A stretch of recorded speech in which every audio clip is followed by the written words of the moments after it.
3-phase half-wave double star rectifier with interface transformer. This is a half-wave type rectifier. As shown in this figure, it uses 6 diodes.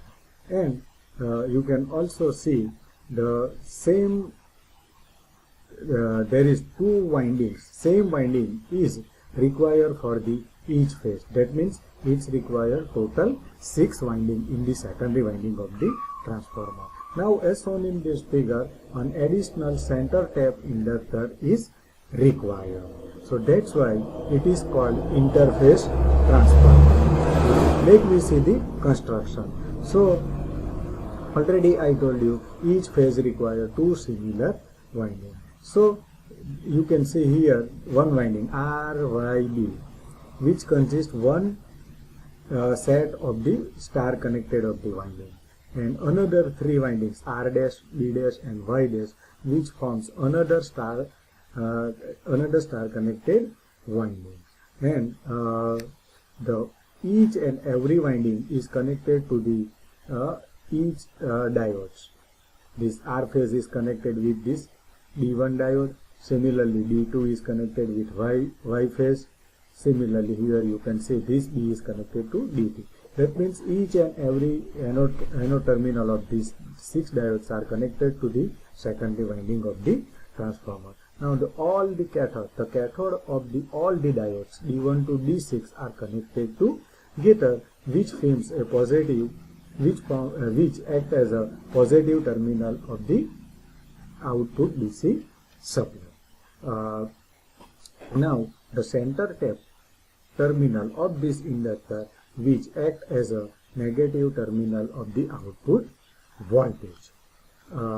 So this inductor is known as a interface transformer.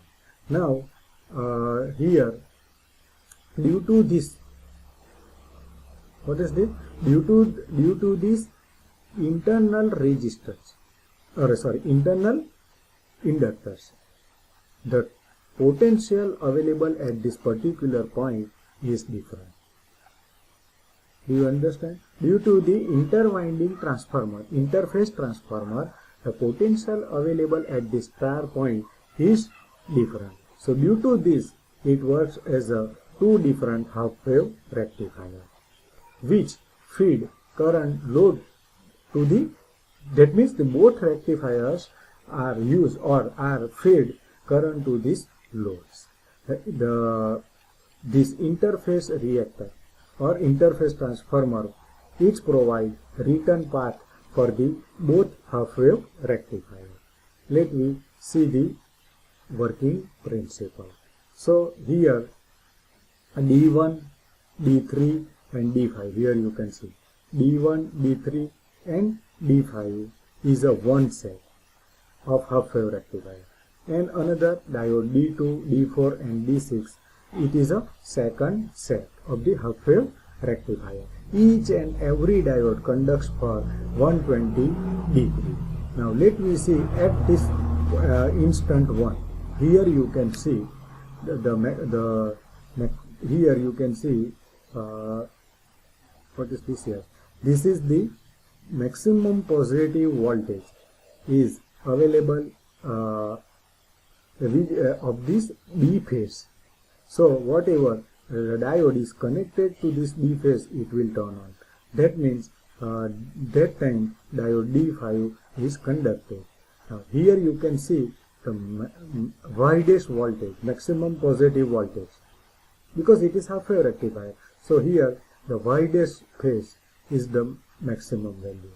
So whatever diode is connected to this widest phase, it will turn on. So here due to this widest phase voltage, diode D6 is conducted. So here you can say that the both diode, the current passing through this diode D5 as well as diode D6.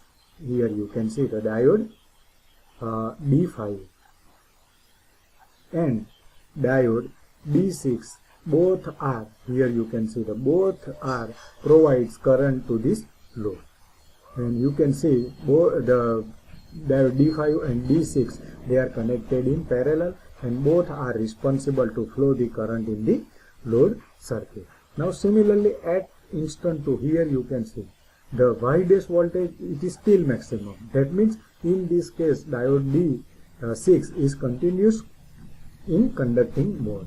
But here you can see the value of R phase, positive value of R phase is greater than the positive value of this D phase, which will turn off the diode D5 and it will turn on the diode D1. So in this case the diode D1 and diode D6 are responsible to flow of current into the load. Now here you can see at this instant 3. So here you can see the value of this Y voltage is less than the value of D phase voltage, D dash voltage, phase voltage.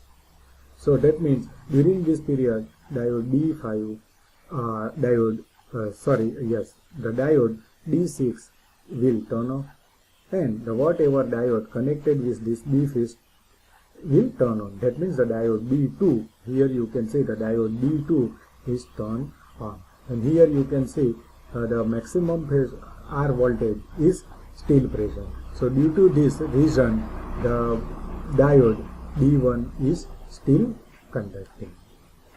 So here you can see the current flowing through this in the load only during the positive half cycle of in. Now what are the features? So anytime only one diode conduct from the each group, that means total 2 diodes are conducted at a particular time. Each diode conduct for 120 degree phase and 2 diodes are conducted in parallel. The ripple factor of this rectifier is 4%, ripple frequency is 6F, rectification efficiency is 99.8%. EDC, that means output voltage, is equal to 1.17 E. Peak inverse voltage, its value becomes 1.732 EM, that means is equal to 2.09 EDC. The average current passing through each diode is EDC by 6. Now the utilization factor of this secondary winding is greater than 6 phase half wave rectifier, and there is no DC saturation in the secondary winding, because in both winding the current flow through this particular winding in both directions. So that's why there is no problem which is related with the DC saturation.